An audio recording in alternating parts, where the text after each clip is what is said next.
Boy, our prayers should be going out to Australia.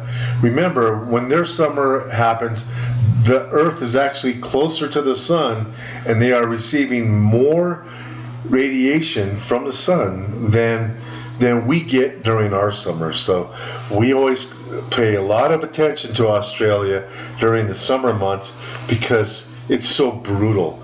And we cover the bleaching of the coral. Last year, they lost almost all their spotted fruit bats in just a matter of 3 days of a heat wave. Koalas were falling out of the trees.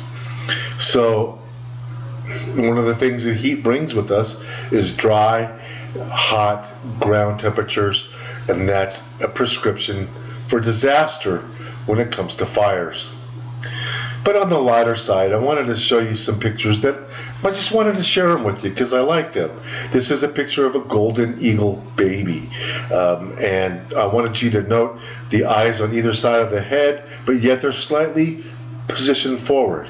This gives this bird an incredible field of view, and they can see straight ahead or side to side. They have a greater field of vision than we do. And baby anythings, people, they're just cute, and baby elephants just really hit home with me. Elephants are very social, very intelligent. They have a communication. They very communicate with each other very well. And if you watch the matriarch and the patriarchs of these herds, they're very protective over the herd and their whole life. And even when I don't want to say people, but elephants pass away and their bones are left rotting on the ground, elephants are known to worship the bones. They caress the bones very gently with their trunks. Some of them actually pick up the bones and hide them. Even some images have been filmed of elephants hiding the tusks from poachers. So very intelligent animals, lifelong commitment to the herd.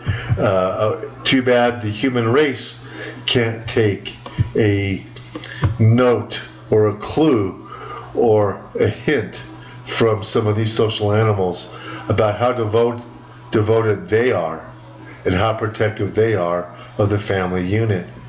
Speaking of family unit, this is a grandmother, and we featured the totalitarian, militaristic style that the police are now adopting, and this lady didn't really care.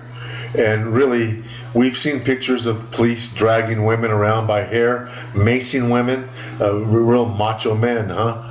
Well, with an 80-year-old lady with a cane and a hearing aid, you're not going to prove you're macho by laying a finger on this lady. And she's sure telling this gentleman how the cows eat the cabbage. And I think that's what we need more of, is the elderly, people like that, playing a part in our protests. Because, again, is to have some of these elderly people out there where, heck, laying a finger on them is just going to make the police victims down the road. I see you beating up on an old lady. Yeah, I might take exception. I don't care if you're wearing a badge or not. This is about the moon. The moon is out of position. The moon's phases are slightly changed. The orientation of the moon has changed. So we get some bizarre shaped moons we hadn't seen our entire lives. We're starting to have supermoons because the moon is more elliptical. We've been told for years the moon is slowly getting further from Earth, and all of a sudden we have a supermoon, and then dozens of them. So basically, what we were tracking was the north-south component of that moon. The moon spends half its time below the ecliptic, the other half the time above the ecliptic. When it crosses the ecliptic, they call that the node, the nodes, and those nodal periods are known as draconic years, and they last 18.612958. I mean, come on. They have that thing out to 6 decimal points of when the moon crosses the ecliptic. It's not like a gray area. It's a very exact, very specific point in time when the moon is supposed to reach the ecliptic. That's how reliable our solar system used to be. Remember, we had a 2,000-year calendar that was pretty darn accurate based upon what? The moon. So basically then, in 2018, we were expecting the moon to cross the ecliptic and spend some time in the north. We've been seeing the moon south, south, south for the last 10 years. I was waiting for 2018 to happen. And indeed, in the year 2000, July specifically, July 2000, we had 2 solar eclipses when? 30 days apart. Well, that only happens when the moon is sitting right on the ecliptic. The sun defines the ecliptic. So when the moon is on the exact same point as the sun, then the new moon should be occulting the sun. That's what happened in the year 2000. So 18.61298 years after the year 2000 is 2018. So in 2018, we're expecting what's called a major standstill. It's very misleading. Astronomy terms are always misleading. But the standstill is when the moon is supposed to actually look like it's moving the most. And they have in 2006, not 2000. And that puts the moon's not supposed to reach the ecliptic now to 2025. But, you know, we showed you how the moon occulted Regulus in 2017.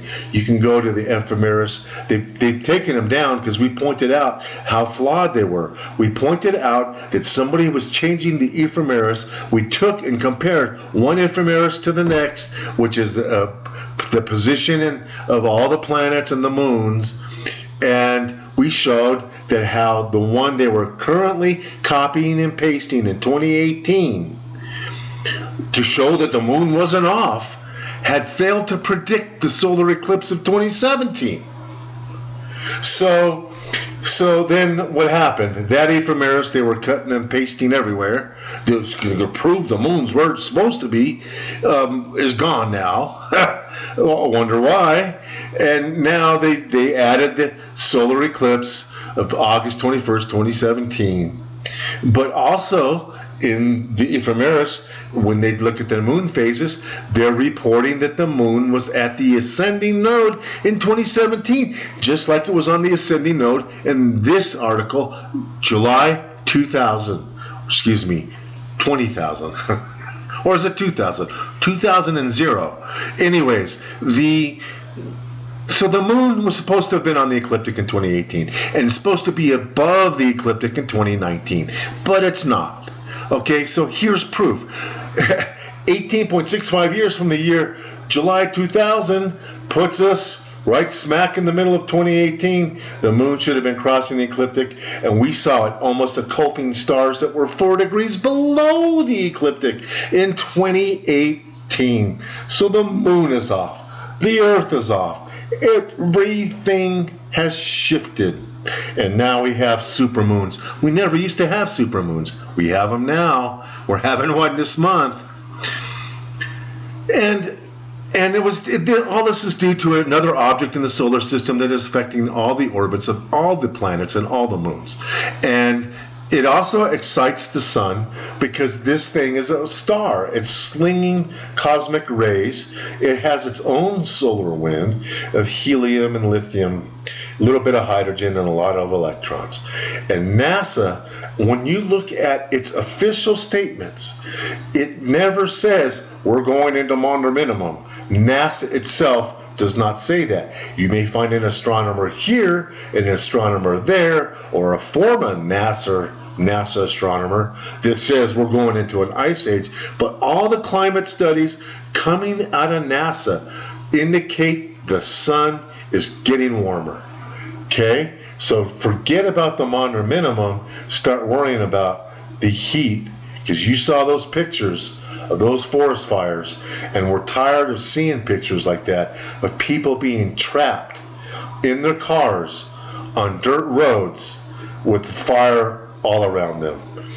It's time we did away with all that. And imagine if we had 30 chemtrail planes that were retrofitted just to carry water. 30 of them sitting on a runway, and then the first time you get a fire, you just send them up, you make it rain over the fire, and the fire's out in 2 to 3 days, and then it's time to go to another fire. If we had the will to do that, it could be done. Take some of those chemtrail planes out of the sky and fill them full of water and not aluminum oxides. So, we got work to do. We got preparation to do. We have information that we need to share. And it's very important that you stay prepared, that you protect yourself from the sun, and that you understand that heat is the deadliest form of weather that there is. Until next time, be prepared, not scared. Keep your eyes to the sky. You know why? The sky don't lie.